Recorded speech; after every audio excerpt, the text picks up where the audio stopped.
Hi, I'm Tom, he's Genius White. I am Skitch. And this is our top 10 list of video games with awesome music despite their limitations.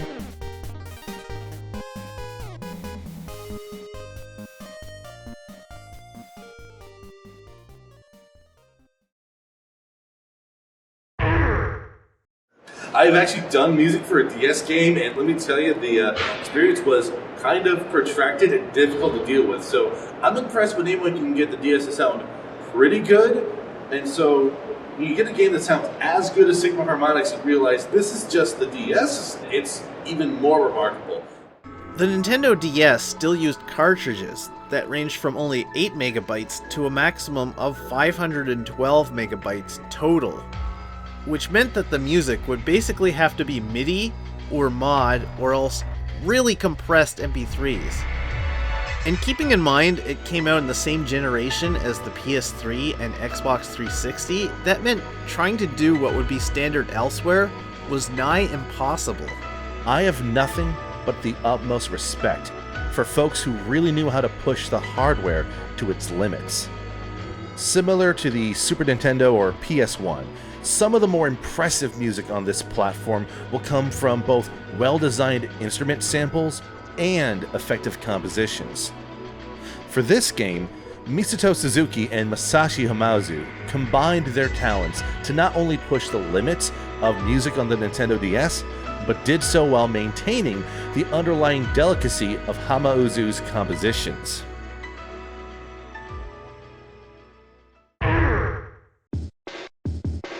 Clever channel usage is something that you'll see in some of the best music for many consoles from the 90s and earlier. Earthworm Jim is no exception here, and it's kind of a technical proficiency and creativity that the audience is usually none the wiser about. And it's kind of a shame that we don't see as much of this anymore outside of tracker music and throwback genres and demo scene work. But I suspect that most composers are thankful that they don't have to come up with these sorts of tricks to get the music to sound the way they want to. The SNES, while not as limited as earlier consoles, had 8 sound channels, and thus could only handle 8 simultaneous sounds. If you were to mute most of those channels and isolate one, in most games you would hear something like this.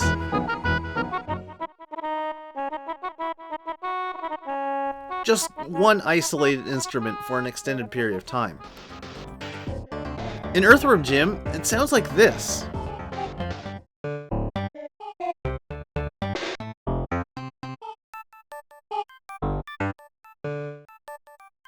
To make the most of those 8 channels, these different notes were scattered. Rather than just continue in the same channel, if there wasn't sound being played in another channel, the next note in the sequence would get played in that channel instead. Now, Earthworm Jim's music was originally composed on the Sega Genesis, with only 7 channels to work with, which worked great when the sound is all synth.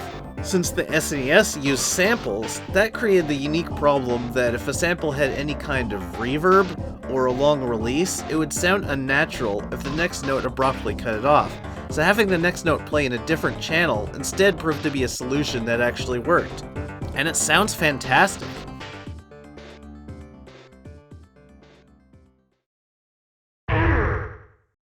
Sonic 2 is one of those games that manages to make amazing use of the Sega Genesis' FM chip. Yeah, for Super Nintendo, you're dealing with like instrument samples and stuff. So it's basically kind of like the Amiga tracker style music where the limitation is how well you sample tracks. FM synthesis, though, you could do quite a lot with it if you understood FM synthesis. And as history has shown, very few people know anything about FM synthesis when it comes to making good music on it. So those handful of Genesis games that really know how to use it well were really standouts, and Sonic 2 is an obvious choice for some of the best on the Genesis. Oh yeah, there's like at least 2 tracks I can think of that are among my favorite video game music of any game. Like Mystic Cave Zone. That's my ringtone on my phone, by the way. The Genesis was such an unfortunate system music-wise.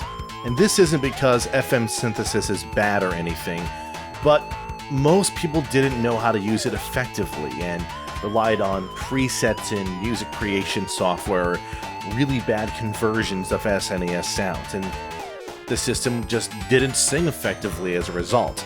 Sega didn't seem to have that problem, as evidenced by many of their titles, with Sonic 2 being a shining example of a soundtrack that really couldn't be done on the Super Nintendo and get the same kind of sound.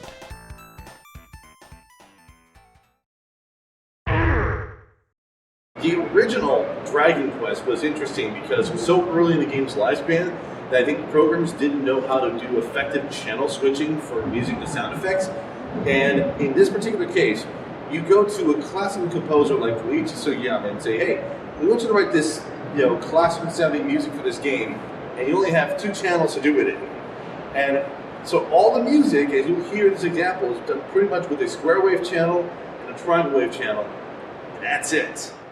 Sure, the music in this game may not sound that impressive compared to some of the other items on this list, but this was an early example of trying to negotiate a lack of sound channels on the NES.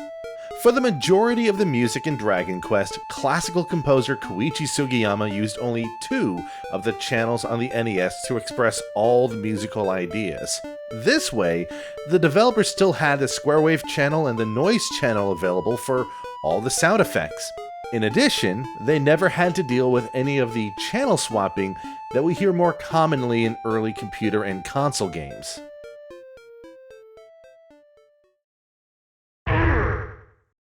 The Commodore 64 was only able to use sound samples by exploiting a bug. It was not something it was designed to do, and most of the samples that sound engineers created were not especially realistic. Rob Hubbard managed to create music with an actually pretty convincing guitar sound, something that you'd never hear in games for years to come. There were attempts at guitar sounds in DOS games like Doom and Sega Genesis games like Comix Zone and X-Men, but they sounded nowhere near as good, and they came out on later generation consoles 6 to 8 years later. Even SNES guitar samples, such as in Maximum Carnage and Mega Man X, were arguably less realistic than this song made in 1987 on an old 8-bit computer. This is a great example of a simple approach done incredibly well by Rob Hubbard, so much so that the square wave track playing the guitar lead actually sounds more like a guitar than it normally would in this context.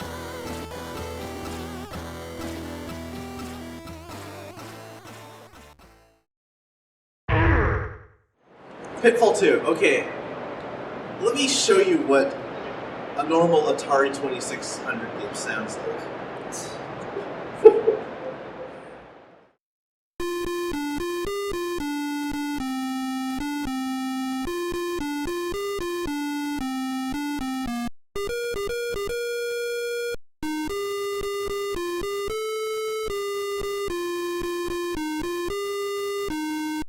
Okay, this is a particularly bad example, but Atari 2600 is not good for music. To make a point of notice, from my understanding from someone who actually tried writing music for the 2600, each of the different sounds you can make with the sound chip have a different fundamental pitch that they work off of. So that means none of the different sounds actually are following proper scales, and they aren't even in tune with each other. And when you go to different regions, they actually change tuning. So NTSC versus PAL are actually different pitches altogether. So music for the 2600 was generally a foregone conclusion you weren't going to make it happen. But Pitfall 2 was different for a particular reason. Well, first of all, listen to it. There have been a number of Japanese games for the Famicom that added extra sound channels beyond the console's native capacity. Pitfall 2: The Lost Caverns was a great example of the same idea done quite a bit earlier on the modest Atari 2600, thanks to David Crane's custom chip design called the Display Processor Chip. Now, granted, making custom chips like the DPC tends to add further cost to cartridge production, making this method of exploiting limitations less common than some of the other approaches on this list.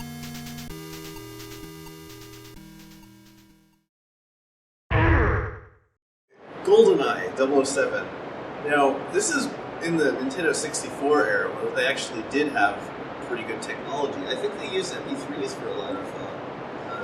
Some of the games, I think some of the games did. Perfect Dark did, I'm pretty sure. Yeah, but I think in this case, this was actually done using some sort of MIDI or some sort of sample-based sort of sound font style sort of music. But again, this is one of those cases where it's not really the technical limitations that made it kind of fall to this list. No, see, what makes this oppressive to me is that every single track in the game, and there's a lot of music tracks, every single one of them is all a cover of the same song. It's like even the pause screen when you're looking at your watch there, it's the James Bond theme. It's like when you die, that plays the James Bond theme when you keel over. Like, everything in the game is just the James Bond theme, and countless iterations of it done with different styles and instruments. We could just go here playing track after track, and it almost doesn't really sound like the same song, even though it really is. And I think that kind of shows how much leverage these guys had when they were writing the music. Other games such as Super Mario World would have recurring melodies or themes that permeate the game, but they never go so far as to use one song as the basis for every single music track. GoldenEye has more than 40 music tracks that are all at least partly inspired by the James Bond theme, and they all sound great.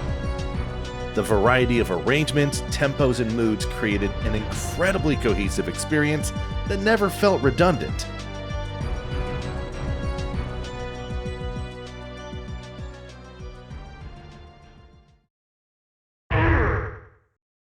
Monkey Island 2, I don't even know how to describe how they did this.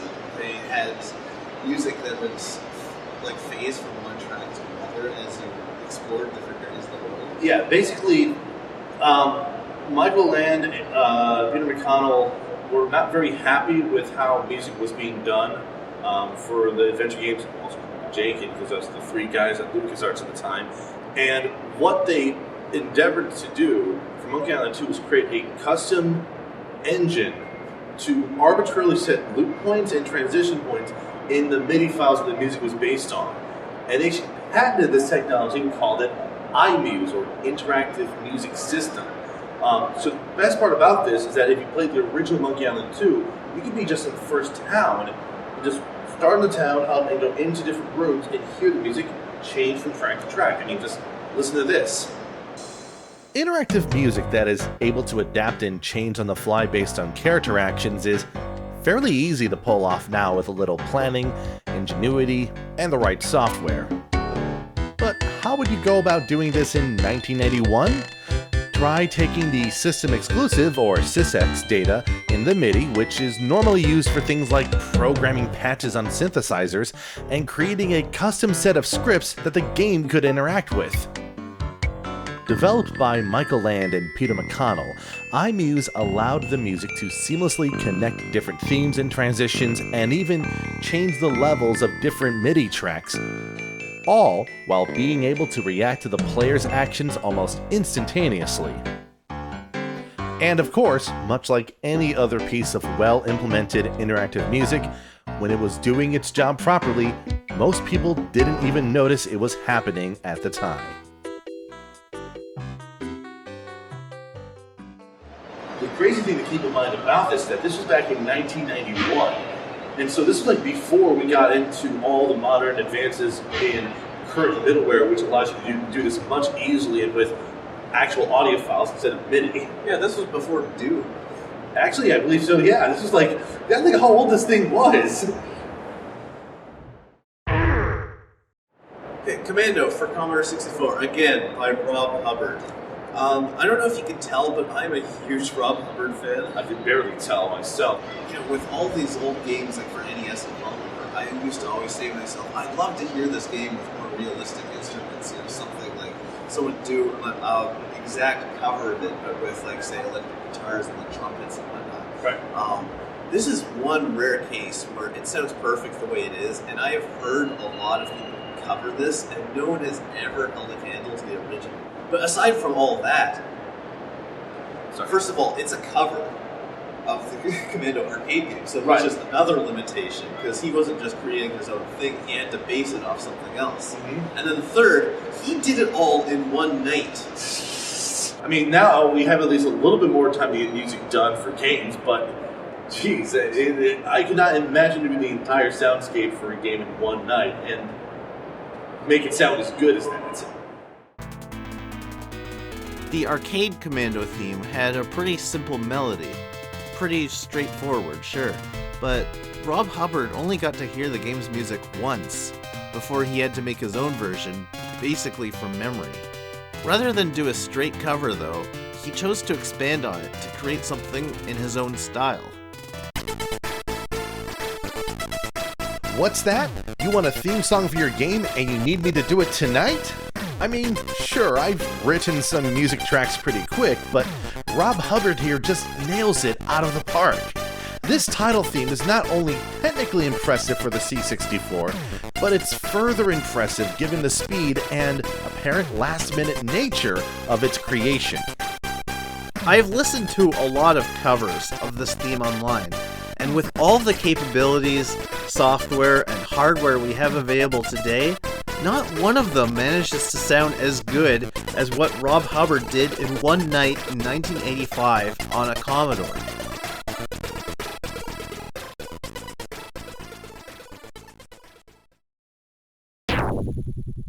Before moving on to number 1, we do have 2 honorable mentions we'd like to mention. First being Ball Blazer. This game featured some very interesting music for the time because not only was it being done on the old Atari 8-bit machines, but also was algorithmic, that is to say that it was generated on the fly due to programming, and in the case of the theme song, you can technically play it infinitely, and it'll just keep on coming up with new content on the fly, and all sounds kind of okay, actually. So, like, the first time you play the game, it might sound like this.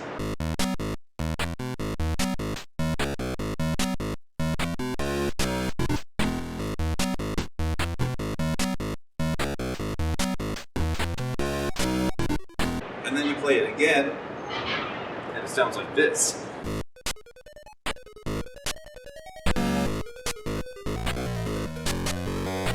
If you let the music play for long enough, it might even end up sounding like this.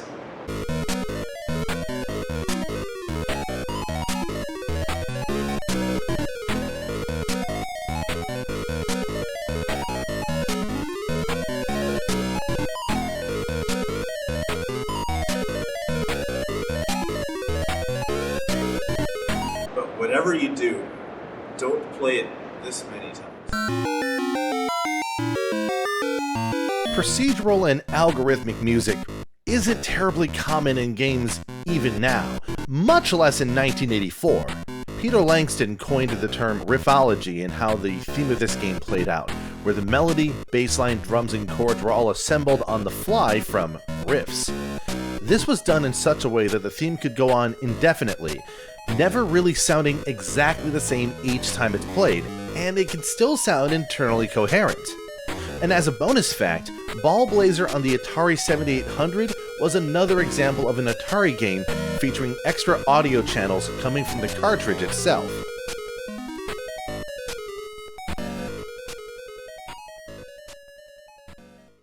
The second is Super Metroid. The music for the continue screen for Super Metroid is just one note that repeats. You might recognize the sample as providing the bass line in the item room music.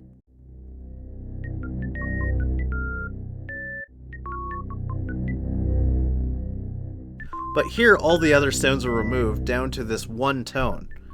I mean, it does just come down to the sample itself, but it's still a remarkably ominous tune to come out of just one note playing endlessly.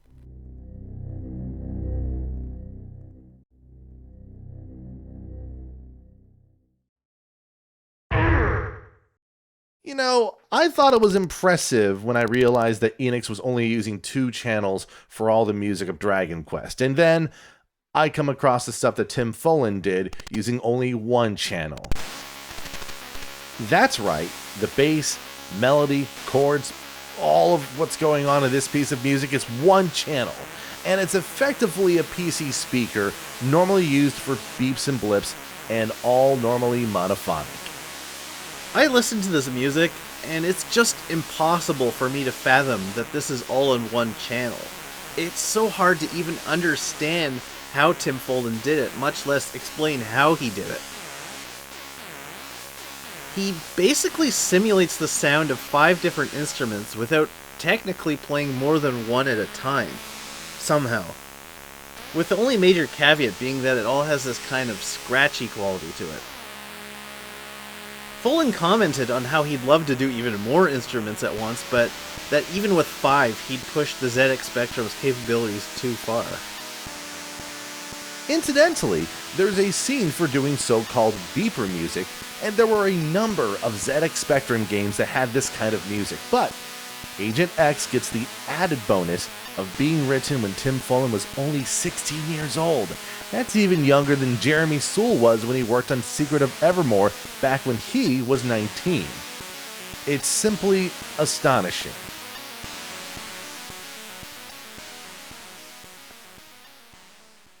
So that's our list, and just wanted to point out that the beginning and ending music for our video was composed by us with our own weird self-imposed limitations. Hopefully you enjoyed the music, hopefully you enjoyed the list, and hopefully we can get out of this elevator safely because, I don't know, we've been stuck in here for a while now.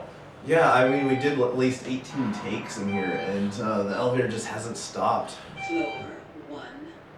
Looks like we're about our way out. We're free! We're free! We're free! Let's get out of here!